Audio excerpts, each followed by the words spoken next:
Dear friends, जैसा उम्मीद कर रहा हूं कि आप लोग जो है वो बहुत अच्छे से नीट 2021 का प्रिपरेशन कर रहे होंगे। अब अगर आप 2000 नीट 21 का प्रिपरेशन कर रहे हैं तो आपने थंबनेल में देखा होगा कि वो 5 चीज़ें आपको जरूर ध्यान रखना है। वो 5 गलतियां आपको बिल्कुल नहीं करनी है जो आपने 2020 में अगर एग्जाम दिया होगा तब किया होगा अगर ड्रॉपर होंगे तो, या अगर आप फ्रेशर होंगे तो जो आपने 11th में गलती करी है वो गलती आपको 12th में नहीं करना है, क्योंकि अब दिवाली के बाद का समय आपके पास आ रहा है। मैं आपको इस वीडियो में यही बताने वाला हूं कि avoid 5 mistakes during the preparation of NEET 421। अगर आप 2021 के लिए नीट का प्रिपरेशन कर रहे हैं तो ये 5 बातों का आपको विशेष ध्यान रखना है। ये जरूर ध्यान रखना है क्योंकि यही चीजें हैं जो आपको सिलेक्शन करवाएंगी।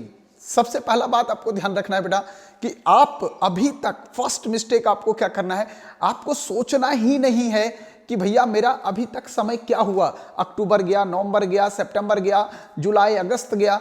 आप सबसे पहला मिस्टेक्स ये ना करें कि आप बार बार पीछे फ्लैशबैक में जाके सोचें कि मैंने इतना समय खराब किया, मेरा अब प्रिपरेशन नहीं हो सकता। ऐसा बिल्कुल नहीं है यार। मुझे लगता है कि 6 महीने का वक्त जो होता है ना, 6 महीने का वक्त, अभी से लेकर मई तक, हो सकता है एग्जाम जून तक जाए, लेकिन आप लोग 5 महीना मान के चलो। ये 5 महीना जो है ना, ये इतना ज्यादा इंपॉर्टेंट है। और 5 महीने अगर आप जी जान से लग जाते हो ना तो मेरे हिसाब से नीट 2021 क्रैक करना आसान होगा।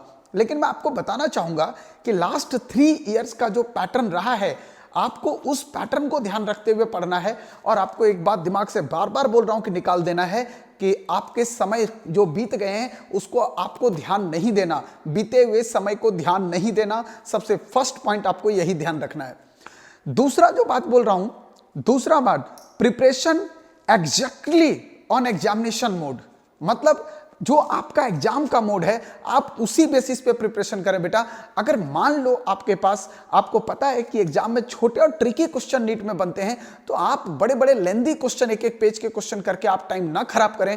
क्योंकि कुछ बच्चों के अंदर बहुत ये जिज्ञासा होती है कि अगर मैं जेई का क्वेश्चन कर जाऊंगा इतने साल का तो मेरा नीट का पेपर अच्छा हो सकता है, मैं उस लेवल का क्वेश्चन करूंगा तो मेरा ऐसा प्रिपरेशन होगा। ये आपकी बहुत बड़ी गलतफहमी हो सकती है। मैं आपको बताना चाहूंगा as a teacher, as a mentor, इस चीज को जरूर बताना चाहूंगा कि अगर आप नीट का प्रिपरेशन कर रहे हो तो आपका जो होना चाहिए प्रिपरेशन का तरीका वो नीट के बेसिस पे होना चाहिए। आपका जो पढ़ने का तरीका हो नीट के पैटर्न के बेसिस पे होना चाहिए। आपको पता है नीट फॉलो करती है एनसीईआरटी के पैटर्न को, तो आपको एनसीईआरटी के कॉन्सेप्ट्स को, एनसीईआरटी के लाइनिंग को, खास करके अगर आप केमिस्ट्री की बात करोगे, बायोलॉजी की बात करोगे, तो एनसीईआरटी के लाइनिंग को, एनसीईआरटी के कॉन्सेप्ट्स को बिल्कुल नहीं छोड़ना। डियर फ्रेंड्स, मैं आपको बताना चाहूंगा कि अगर आप नीट 2021 की तैयारी कर रहे हो और आप चाहते हो अपना ऑल इंडिया रैंक प्रिडिक्ट करना, तो आप आज ही ज्वाइन करें अनअकैडमी का live test series Unacademy combat. यह है इंडिया का लार्जेस्ट फोरनाइट कंपटीशन टेस्ट। और आपको बताना चाहूंगा कि जिसके सभी क्वेश्चन जो हैं वो अनअकैडमी के मोस्ट एक्सपीरियंस फैकल्टी सेट करते हैं। आप लाइव लीडर बोर्ड के हेल्प से हर क्वेश्चन के बाद अपना ऑल इंडिया रैंक प्रिडिक्ट कर सकते हो कि मेरा ऑल इंडिया रैंक कितना जा रहा है। लाइव टेस्ट के बाद आपको मिलेगा हर क्वेश्चन का कंप्लीट सॉल्यूशन, और वो भी फ्री में। और आपको दोस्त जान के बहुत आश्चर्य होगा कि अगर आप टेस्ट में टॉप स्कोर करते हो, टॉप रैंकर होते हो, तो आपको मिलेगा फ्री में बेस्ट से बेस्ट गिफ्ट। अगर आप ऑल इंडिया रैंक 1 लाते हो तो आपको मिलेगा एप्पल का मैकबुक। अगर आप ऑल इंडिया रैंक 2 लाते हो तो आपको एप्पल का आईपैड मिनी मिलेगा। और अगर आप 3rd रैंक लेके आते हो ऑल इंडिया तो एप्पल का एयरपोर्ट मिलेगा। और ध्यान रहे, निराश होने की जरूरत नहीं है। अगर आप अंडर 100 रैंक तक भी लाते हो तब भी आपको 1000 रुपीज का अमेजोन का फ्री मार्केटिंग करने के लिए आपको वाउचर मिलेगा। मतलब आपके लिए बहुत सारे ऑप्शन गिफ्ट के लिए खुले हैं। तो आप आज ही ज्वाइन करें अनअकैडमी कॉम्बैट और वहां पे अपने रैंक को, ऑल इंडिया रैंक को प्रिडिक्ट करें और अपने प्रिपरेशन को फाइनल टच दें। क्योंकि आपने पिछले साल देखा था पेपर में, जब पेपर हुआ था नीट का, तो आपने इस चीज को देखा। अगर आप ड्रॉपर हैं तो ये गलती आप पिछले साल भी किए थे। बड़े क्वेश्चन को करने के चक्कर में आपने छोटे छोटे क्वेश्चन को छोड़ना शुरू किया, और वही छोटे क्वेश्चन जब एग्जाम में दिखाई दिए तो आपने बोला बड़ा मिस्टेक हो गया, इस बार तो कट ऑफ उन लोग को जाएगा अच्छा जो लोग कुछ नहीं पढ़े थे। ऐसा बिल्कुल नहीं है बेटा, उन लोगों का ही स्कोर हुआ जिन लोगों ने एग्जाम पैटर्न को फॉलो किया। इसलिए मैं आपको यह बात बता रहा हूं कि हमेशा आप एग्जाम पैटर्न को फॉलो कीजिए और इस चीज को लिखते हुए आप तैयारी कीजिए।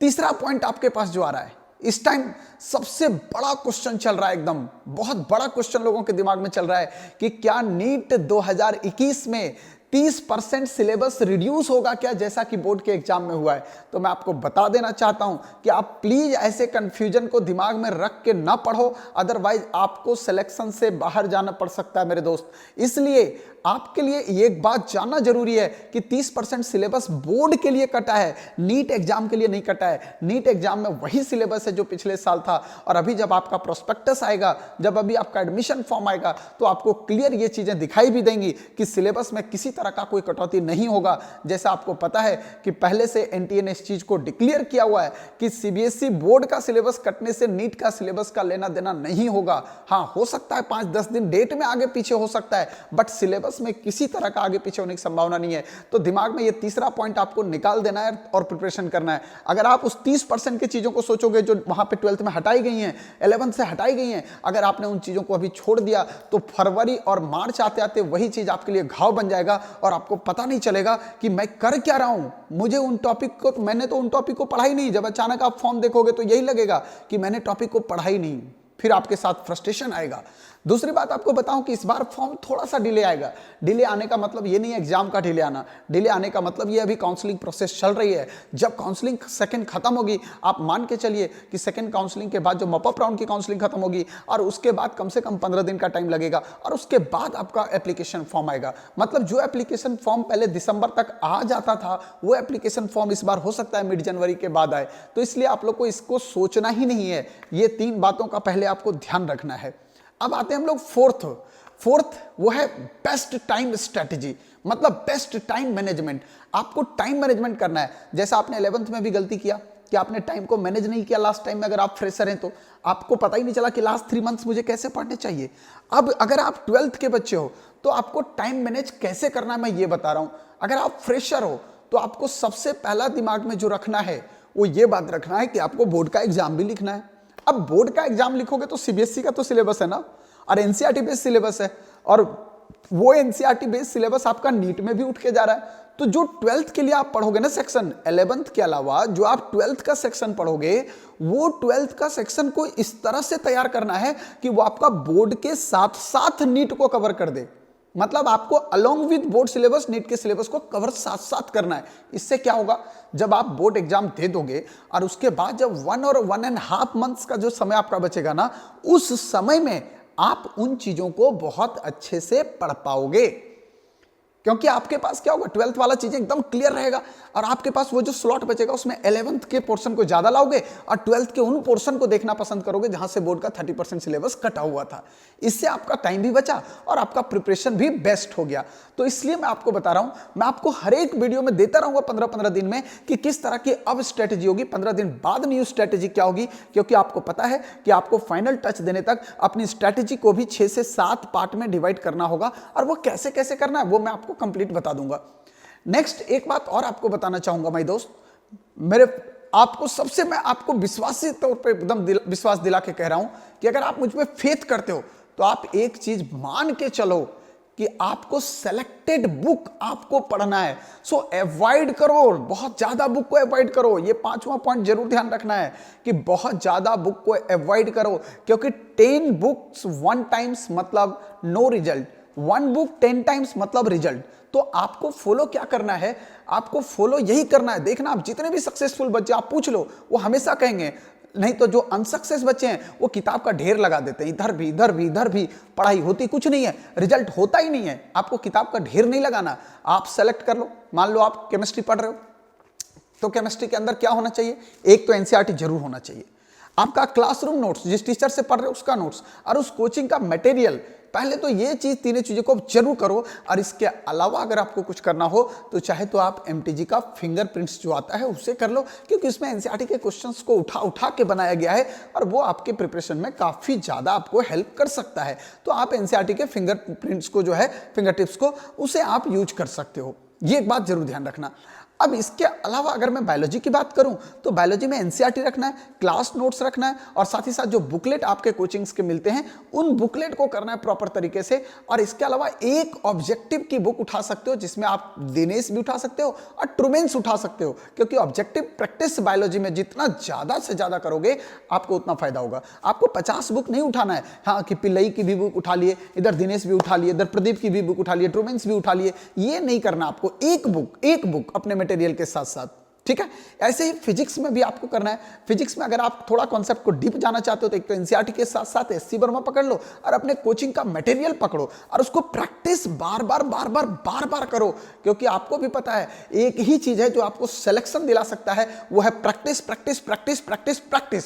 और एक बात ध्यान रखना कि दिसंबर के बाद आपको जो है जैन से हर एक संडे आपको एफटीटी फेस करना है, फाइनल टच प्रैक्टिस, मतलब 2 बजे से शाम के 5 बजे तक बिल्कुल नीट एग्जाम के पैटर्न पे। जैसे आपको पता है कि संडे को 2 से 5 बैठना है एग्जाम में, तो हर एक संडे को 2 से 5 आप एग्जाम की तरह एग्जाम दो, बिल्कुल एकदम बैठ के 3 घंटा सीरियसली एकदम, और अपने आप को चेक करो कि क्या मैं एग्जाम के प्रिपरेशन के लिए तैयार हूं।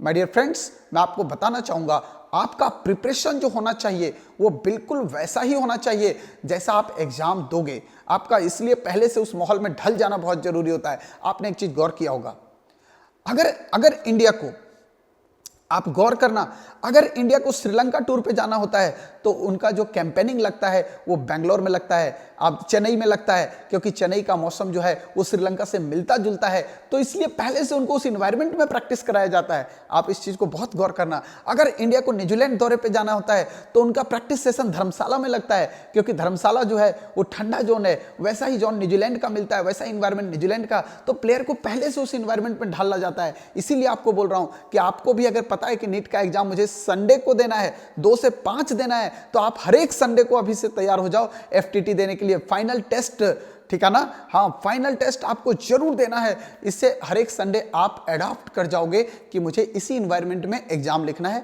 एग्जाम का डर भी खत्म होगा, आपका प्रिपरेशन भी बेस्ट हो जाएगा। तो माय डियर फ्रेंड्स, मैं उम्मीद कर रहा हूं कि ये 5 बातें आपको बहुत हेल्प करेगा जब आप नीट एग्जाम 2021 लिखने जाओगे। अगर मेरा वीडियो आपको अच्छा लगता है तो आप लोग मुझे इंस्टाग्राम पे भी लाइक कर सकते हो, वीडियो को भी लाइक कर सकते हो, वीडियो को शेयर कर सकते हो, साथ ही साथ चैनल को सब्सक्राइब करके बेल आइकन जरूर दबा लेना, क्योंकि इस तरह के बहुत सारे वीडियो मैं आपको लेके दूंगा कि क्या बेस्ट स्ट्रैटेजी आपके लिए होगी नीट के लिए। Thank you so much for watching my this video.